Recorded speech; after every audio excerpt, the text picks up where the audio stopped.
ఈరోజు మా న్యూట్రిడైట్లో బ్రేక్ఫాస్ట్ వచ్చేసరికి పాలక్ మిల్లెట్ దోశ.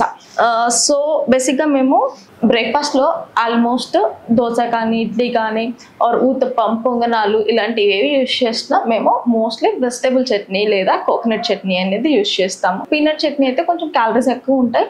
ఈ వెజిటేబుల్ చట్నీస్ వల్ల ఫైబర్ రీచ్ అవుతుంది, దాంతోపాటు కొంచెం క్యాలరీస్ కూడా కట్ డౌన్ చేసుకోవచ్చు. ఈ పాలక్ మిల్లెట్ దోశలో మేము ఫస్ట్ నైట్ అంతా తెల్ల శనగలు ఉంటాయి కదా, కాబోలి శనగలు and urad dal and millet, ఈ 3 మాత్రమే యూజ్ చేసాము. ఇవి నైట్ అంతా సోక్ చేసి మార్నింగ్ బ్యాటర్ చేసిన తర్వాత దాన్ని మేము పాలక్ పేస్ట్ కలిపి ఈ దోశలాగా చేసాము. ఈ 2 పాలక్ మిల్లెట్ దోశల నుంచి మనకి 15 to 20 grams ఆఫ్ ప్రోటీన్ వస్తుంది. అండ్ దీంతోపాటు నా బ్రేక్ఫాస్ట్లో జ్యూస్ కూడా. ఈరోజు నా బ్రేక్ఫాస్ట్ని ఈ బీట్రూట్ జ్యూస్తో ఎండప్ చేస్తున్నాను. ఇది మేము పల్ప్ తీయకుండానే క్రష్ చేసేసి ఇచ్చేస్తాము ఈ జ్యూస్. అండ్ ఫైబర్ కూడా యాడ్ అవుతుంది, అంటే ఐరన్ రిచ్కి చాలా బాగా హెల్ప్ అవుతుంది.